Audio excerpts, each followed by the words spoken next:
Ibu masih berpikir lagi? Malam hari raya, Narto. Dengarlah suara beduk bersemi tautan itu. Pada malam seperti inilah ayahmu meninggalkan kita tanpa kata apapun. Ayah? Esok hari raya, setelah sholat, ibu akan maafkan dosanya. Kenapa ibu masih mengingat orang yang tidak lagi pada kita? Ibu pikir sepertinya ia masih ingat pada kita, Nato.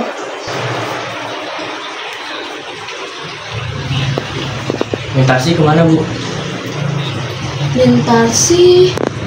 Bintarsi tadi lagi keluar mengantarkan jahitan. Dia masih mengambil rupa jahitan, bukannya sekarang dia tidak usah menjadi bentuk tulang lagi. Biarlah, Nato. Biar kalau nanti ia sudah kawin, kemampuannya tidak akan sia-sia.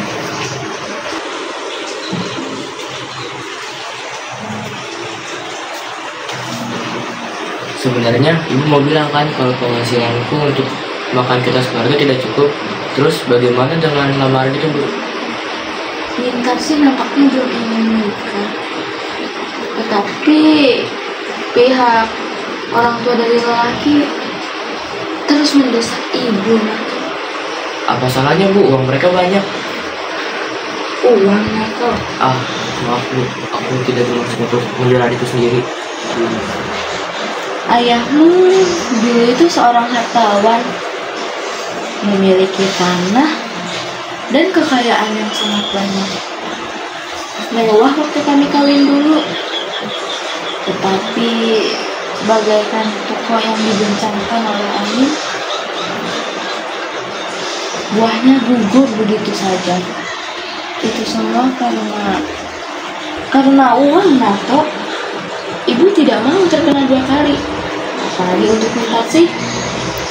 Ibu tidak mau Mintarsi bersuamikan dengan orang hartawan. Ibu mau Mintarsi hidup dengan sederhana dan bersuamikan dengan orang yang berbudi pekerti. Tapi kalau bisa kedua-duanya, Bu, ada harta, ada budi. Adikmu Mintarsi itu masih gadis biasa. Apalagi dengan keadaan kita yang sekarang ini sedang susah, kita tak punya harta di rumah. Tabungan ibu juga sebentar lagi udah mau habis. Semua ini karena ulah ayah, sehingga Mintarsi menderita pula. Sejak kecil dia merasakan pahitnya kehidupan. Kita harus mengatasi kesulitan ini, Bu. Harus. Itu tanggung jawabku sebagai abangnya. Aku harus bekerja lebih keras lagi. Andai saja aku punya duit 1 juta. Untuk perkawinan Mintarsi 500.000 saja sudah cukup, Nato. Nanti setelah Mintarsi kawin, segeralah kamu nyusul. Aku kawin, Bu. Belum saja aku merasakan kesenanganku untuk diriku sendiri.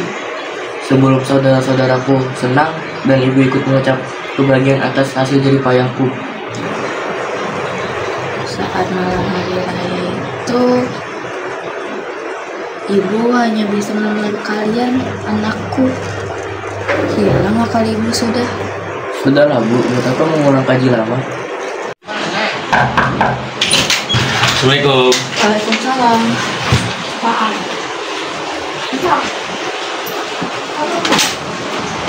Sudah lama menunggu, Bu, Bang? Tidak. Lambat hari ini kau, Mun. Gimana buka puasa tadi? Kerja lembur, Bu. Tadi aku berbuka puasa bersama teman di kantor. Tapi biarlah, buat perkawinan Mintarsi nanti. Di mana dia, Bu? Tadi dia masih mengantarkan jahitan.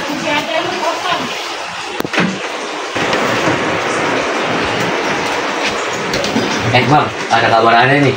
Tadi pagi aku berjumpa dengan seorang tua yang mirip sekali dengan ayah. Oh, begitu? Iya, waktu Pak Tito belanja di Sental, ia berhadapan dengan orang tua yang kira-kira berumur 60 tahun.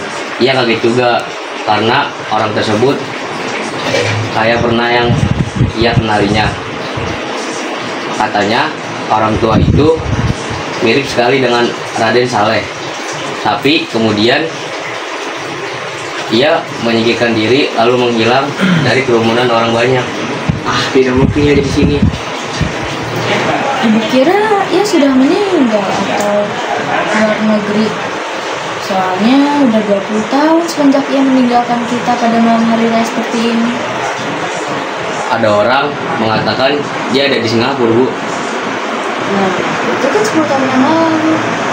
Kalau misalnya juga dia punya toko yang besar. Dan kalau ya hidup dengan baik. Iya, tapi anaknya makan hukum. Tapi selain itu, ibu tidak mendapat kabar yang lagi. Apalagi setelah perang seperti ini. Dimana juga mau cari kabar tentang dia. Bagaimana rupa yang sebenarnya, Bu? Ayahmu waktu muda tidak seperti kamu. Dia tidak suka belajar, tapi lebih suka berkaya-kaya. Tapi ayahmu sangat menjaga banyak orang. Dia suka menjami uang sama. Oh iya, selama hari raya berapa hari kau libur, Bang? 2 hari, Bang. Oh iya, ibu ada makanan yang belum ditaruh di meja. Pak Tirto kapan bertemu dengan orang tua itu, Bun? Kemarin sore, Bang, kira-kira 6:30. Bagaimana pakaiannya? Sudah tak begitu bagus lagi katanya. Pakaiannya sudah compang-camping dan kopiahnya sudah hampir putih. Oh, begitu. Kau masih ingat rupa ayah, Bang? Tidak ingat.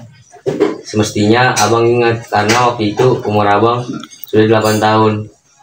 Aku saja masih ingat walaupun sudah samar-samar. Sudah tidak ingat karena aku sudah paksakan diriku untuk melupakannya. Pak Tirto banyak ceritakan tentang ayah. Kata orang, ayahmu itu orang yang baik. Karena kalau ia ada di sini sekarang, pasti ia sudah bersenang-senang dengan anaknya. Besok hari raya. Mintasi sadar sudah pulang, jam berapa sekarang? Bang Darto, ada kabar ada lagi nih. Tadi pagi aku berkenalan dengan orang India dan dia mengajariku bahasa Urdu dan aku memberikan pelajaran bahasa Indonesia kepada dia. Bagus, zaman sekarang memang harus mengumpulkan ilmu sebanyak-banyaknya agar kau berguna di masyarakat. Jangan seperti aku ini, sekolah lulusan rendah tidak akan bisa lebih tinggi lagi. Dan kau lulusan yang tinggi, seharusnya kau lebih atas lagi supaya bisa memenuhi tuntutan hidup. Assalamualaikum. Sudah berbuka puasa semuanya? Tadi kami menunjukkan, tapi lama benar. Apa yang kau lihat di luar sana, Mikarsi? Waktu saya habis ke tadi, Bang Narto dengarlah dulu. Iya, aku dengar. Aku ada di jalan sana. Dari arah jembatan, nampaknya seperti sedang rumah kita. Nampaknya seperti seorang pengemis. Ya, kenapa semua jadi diam? Orang tua, bagaimana rupanya? Hari agak gelap, jadi tidak begitu jelas kelihatannya. Tapi orangnya tinggi. Coba aku lihat.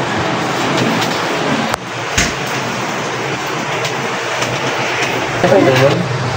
Tidak ada orang kelihatannya.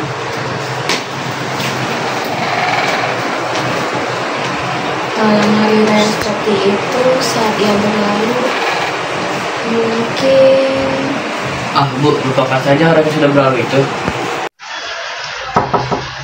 Assalamualaikum. Oh benar nih rumahnya Saleh.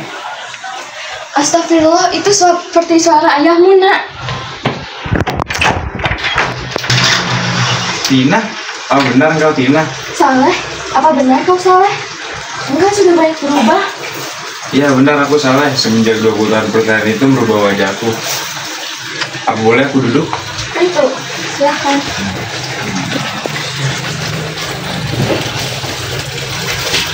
Kamu pulang, Nak. Ayah, aku Maimun. Maimun? Apa benar kau Maimun?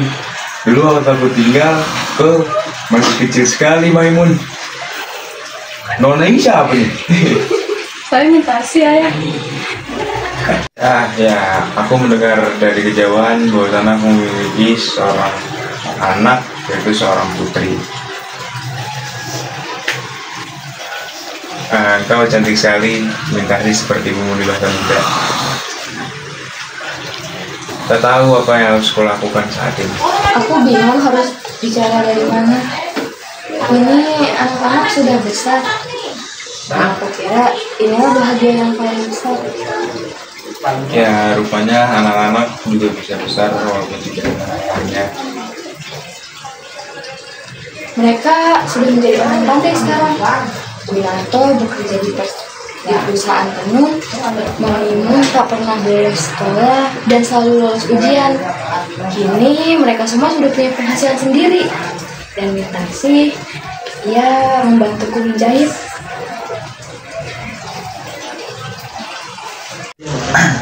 10 tahun aku berada di Singapura dan aku menjadi saudagar di sana. Aku menjadi kepala perusahaan di sana, tapi malang begitu toko-tokonya terbakar dan saham-saham yang dipunya itu menjadi turun harga nilainya. Lalu sekarang aku sudah tua, anak-anakku, istriku, keluargaku, dan tempat tinggalku itu menjadi tergambar kembali di mataku. Sepertinya engkau membutuhkan kehadiranku di sini. Dapat. Gunarto, maukah kau mengambilkan segelas air? Maimun, kapan kau menyerang ayah? Gunarto! Kami tidak menyerang ayah, Bu. Kapan kau menyerang ayah? Apa kata-katamu itu? Kami tidak menyerang ayah, kataku. Kalau kami menyerang ayah, mengapa kita harus hidup banting tulang menjadi budak orang lain? Waktu umurku 8 tahun, aku dan ibu hampir saja terjun ke laut. Waktu umurku 10 tahun, mengapa kami menjadi suruhan orang lain?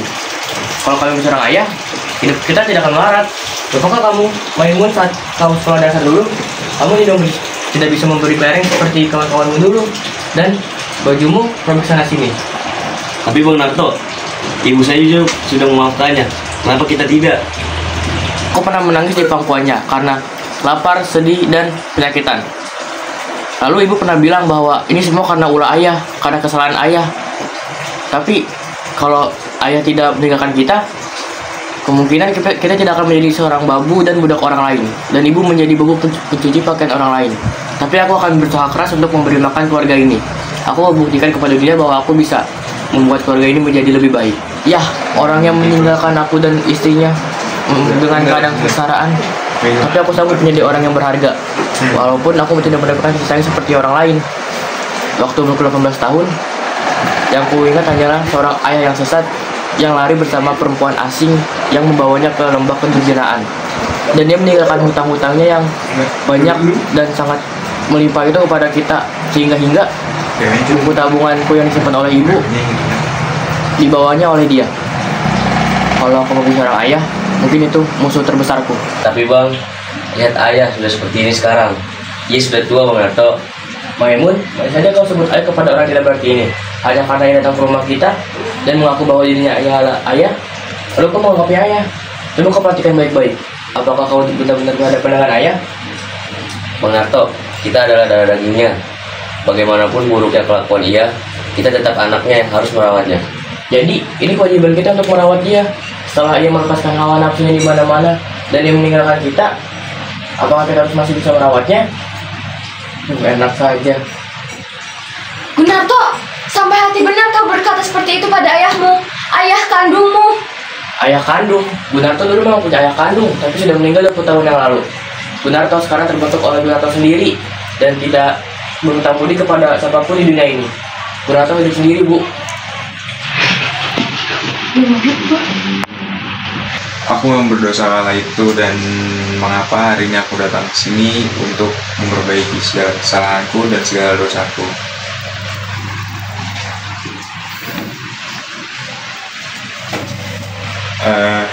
Baiklah, Tato. Hari ini aku memutuskan untuk pergi, dan tahukah kau Narto berapa sakitnya hatiku. Dulu aku orang yang sangat dihormati dengan orang lain karena orang yang banyak duit, orang kaya raya, dan sekarang aku diusir layaknya pengemis oleh anakku sendiri. Ayah, jika Bang Narto tidak mau menerima ayah, akulah yang menerima ayah. Aku tidak peduli apa yang terjadi. Maimun, apakah kamu pernah mendapatkan pertolongan dari dia? Aku dulu pernah mendapatkan pukulan, tamparan, dan juga tendangan dari dia dulu. Tapi sejujurnya pun aku tidak pernah mendapatkan apa-apa dari dia. Jangan begitu keras Bang Narto. Jangan bela-bela dia. Ingat siapa yang dulu menafkahi kau dari hasil jerih payahku menjadi budak. Yang sebenarnya adalah ayah adalah aku. Bang, kau menyakiti hati ibu. Kau juga ikut-ikut membela dia. Sedangkan untuk kau, aku juga yang menafkahi kau menjadi ayah. Jika memang kalian cinta kepadanya, peliharalah dia. Kalian tidak akan merasakan pahit di tengah kehidupan tidak menjadi seorang ayah. Jika memang itu membuat kalian senang, ya sudahlah.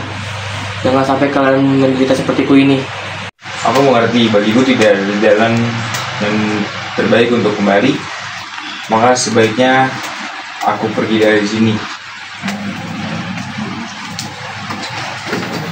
Ayah, apa ayah punya uang?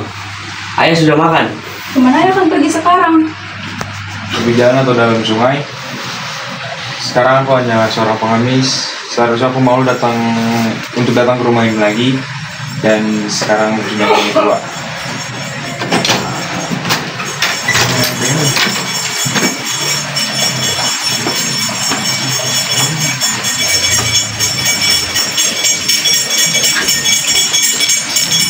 Pada malam hari raya ia pergi, dan kini ia pergi kembali. Seperti gelombang yang dimainkan oleh angin topan. Beginilah nasib ibumu, nak. Tidak bisa kamu makan, ayah. Besok sudah hari raya, sudah semestinya kita saling makan. Abang tidak kasihan, kemana dia akan pergi setua itu? Tidak ada rasa belas kasihan. Tidak ada rasa bertanggung jawab terhadap adik-adiknya yang tidak berdaya lagi. Dalam keadaan hujan deras seperti ini, kemana dia akan pergi? Jangan kalian melihatku sebagai terdakwa. Mengapa kalian menyalahkanku? Aku sudah menghilangkan semua rasa itu. Sekarang kalian pilih dia atau aku?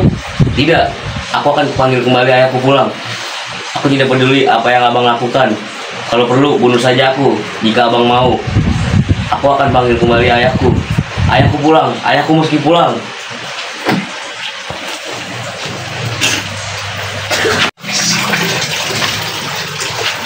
Mana ayah, bang? Mana ayahmu? Tidak kulihat, aku hanya menemukan kopiah dan sarungnya saja. Di mana kamu menemukan kopi dan sarung itu? Di bawah lampu dekat jembatan. Lalu bagaimana ayahmu? Aku tidak tahu. Jadi ayahmu terjun ke sungai. Gunarto! Dia yang tak tahan menerima penghinaan dariku. Dia yang biasanya menghormati orang lain. Dan aku juga seperti diriku juga. Ya, ayahku. Aku telah membunuh ayahku sendiri. Ayahku, pulang ayahku. Gunarto berteriak memanggil-manggil ayahnya, lalu lari keluar rumah dan terus berteriak-teriak seperti orang gila. Ibu Mintarsih dan Maimun berbarengan berteriak memanggil Gunarto. Gunarto! Suara beduk bersaut-sautan diiringi takbir, sementara hujan masih saja turun dengan derasnya.